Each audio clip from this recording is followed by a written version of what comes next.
मित्रों, प्रभु श्री के वानर सेना द्वारा निर्मित राम सेतु का जिक्र सिर्फ रामायण में ही नहीं मिलता, बल्कि इसका विवरण तुलसीदास द्वारा रचित रामचरितमानस के साथ साथ कई धर्म ग्रंथों में भी मिलता है। और यही कारण है कि इस सेतु से हिंदू धर्म को मानने वाले लोगों की भावनाएं जुड़ी हुई हैं। मित्रों, इसके अलावा आपको बता दूं कि अंतर्राष्ट्रीय स्तर पर राम सेतु को एडम्स ब्रिज के नाम से जाना जाता है। इस सेतु के निर्माण को देखकर दुनिया की सबसे बड़ी स्पेस एजेंसी नासा भी हैरान है।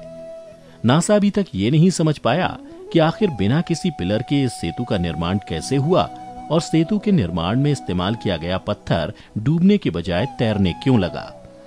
आज की इस वीडियो में हम आपको इस सेतु के निर्माण से जुड़ी कथा के बारे में बताने जा रहे हैं, जिसका वर्णन वाल्मीकि रामायण में किया गया है। साथ ही ये भी बताऊंगा कि आखिर इस सेतु के निर्माण में इस्तेमाल किया गया पत्थर डूबा क्यों नहीं। नमस्कार मित्रों, द डिवाइन टेल्स पर आपका एक बार फिर से स्वागत है। रामायण के युद्ध कांड में वर्णित कथा के अनुसार जब राक्षस राज रावण माता सीता को छल पूर्वक हरकर अपने साथ लंका ले गया, तब प्रभु श्री राम ने वानरों की सहायता से विशाल समुद्र पर इस सेतु का निर्माण किया था। रामायण के अनुसार इस सेतु का निर्माण श्री की वानर सेना ने केवल 5 दिनों में कर दिया था। रामायण ग्रंथ के अनुसार जब लंकापति राजा रावण प्रभु श्री राम की पत्नी सीता का हरण कर उन्हें लंका ले गया था, तब भगवान श्री राम ने अपने भाई लक्ष्मण के साथ मिलकर उनको खोजना शुरू किया। वन में खोजते खोजते जब वे आगे बढ़े तो वहां उन्हें घायल अवस्था में जटायु दिखा।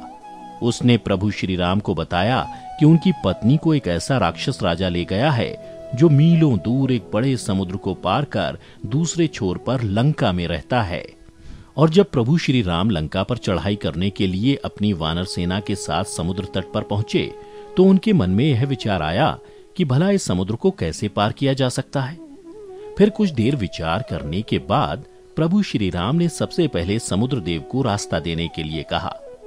लेकिन जब 3 दिनों तक समुद्र देव ने प्रभु श्री राम की विनती नहीं सुनी तो वे क्रोधित हो उठे और समुद्र को सुखाने के उद्देश्य से श्री राम ने धनुष बाण उठा लिया। यह देख समुद्र देव डर गए और तुरंत प्रभु श्री राम के सामने प्रकट होकर बोले, हे प्रभु, आप क्रोधित ना हो। आप लंका जाने के लिए मेरे ऊपर एक सेतु अर्थात पुल का निर्माण करें। यह सुनकर प्रभु श्री राम ने समुद्र देव से कहा, हे समुद्र, आपके ऊपर पुल का निर्माण करना कैसे संभव होगा। तब समुद्र देव ने हाथ जोड़ते हुए कहा, हे प्रभु, आप सर्वज्ञानी हैं और आप ये भी जानते हैं कि आपकी सेना में नल और नील नाम के 2 वानर भाई हैं जो कुबेर के पुत्र हैं। इन दोनों भाइयों को ये वरदान मिला हुआ है कि ये जो भी चीज पानी में फेंकेंगे वो डूब नहीं सकती, और मैं आपको वचन देता हूं कि सेतु के निर्माण में इस्तेमाल किए जाने वाले पत्थरों को मैं लहरों में बहने नहीं दूंगा। इतना कहने के बाद समुद्र देव श्री राम की आज्ञा से अपने लोक को लौट गए। इधर समुद्र देव के जाने के बाद प्रभु राम की वानर सेना नल और नील के नेतृत्व में सेतु के निर्माण में जुट गई। फिर सेतु के निर्माण के लिए पत्थर, पेड़ के तने, मोटी शाखाएं एवं बड़े बड़े पत्ते तथा झाड़ समेत कई जरूरी सामान जुटाया गया। उसके बाद नल और नील दोनों भाइयों की सहायता से वानरों ने केवल 5 दिनों में राम सेतु का निर्माण कर डाला। सेतु के दौरान नल तथा नील द्वारा जिस किसी भी पत्थर को समुद्र में फेंक दिया जाता वह पानी पर तैरने लगता, जिसके बाद से पेड़ की शाखाओं से बांध दिया जाता। और ऐसा माना जाता है कि निर्माण पूर्ण होने के बाद इस सेतु की लंबाई 30 किलोमीटर और चौड़ाई 3 किलोमीटर थी। मित्रों, राम सेतु के निर्माण के दौरान एक दिलचस्प घटना घटी थी, जिसको जाने बगैर राम सेतु के निर्माण की कहानी अधूरी सी लगती है। रामायण के अनुसार जब सभी वानर समुद्र के ऊपर सेतु का निर्माण कर रहे थे, तब लक्ष्मण जी ने देखा कि श्री राम बहुत देर से एक ही दिशा की ओर देख रहे हैं। और जब लक्ष्मण से रहा नहीं गया तो उन्होंने राम जी से पूछा, भैया, आप इतनी देर से इस दिशा में किसे देख रहे हैं। हे लक्ष्मण, वहां तुम एक गिलहरी को देख रहे हो ना। लक्ष्मण जी बोले, जी भैया। लक्ष्मण, यह गिलहरी बड़ी देर से बार बार समुद्र के किनारे जाकर खुद को रेत में लोटपोट करती है और जो रेत इसके शरीर में चिपक जाती है उसे सेतु पर जाकर झाड़ आती है। यह सुन लक्ष्मण जी बोले, वो रेत से खेल रही है और कुछ भी नहीं। तब प्रभु श्री राम अपने छोटे भाई लक्ष्मण से बोले, नहीं अनुज, तुम इस गिलहरी के भाव को नहीं समझ रहे हो। आओ तुमको गिलहरी के मुख से ही उसके भाव को समझाता हूं। फिर दोनों भाई उस गिलहरी के पास गए। फिर श्री राम ने गिलहरी से पूछा कि तुम यह क्या कर रही हो।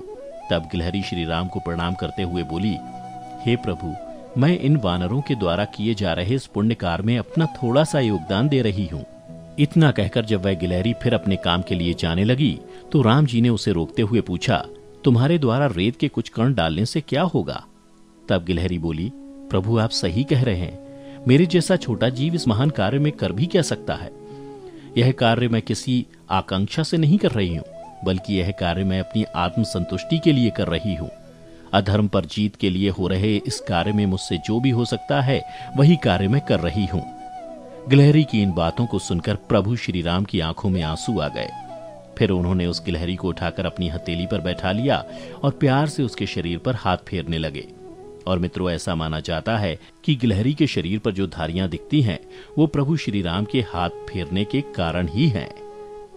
मित्रों, ये तो बात हो गई पौराणिक बात, लेकिन आपको ये जानकर आश्चर्य होगा कि विज्ञान भी ये मानता है कि राम सेतु काल्पनिक नहीं है, बल्कि आज से हजारों साल पूर्व यह सेतु मौजूद था और 1480 ईस्वी में एक चक्रवात की वजह से यह सेतु टूट गया और समुद्र के जल स्तर बढ़ने की वजह से डूब गया।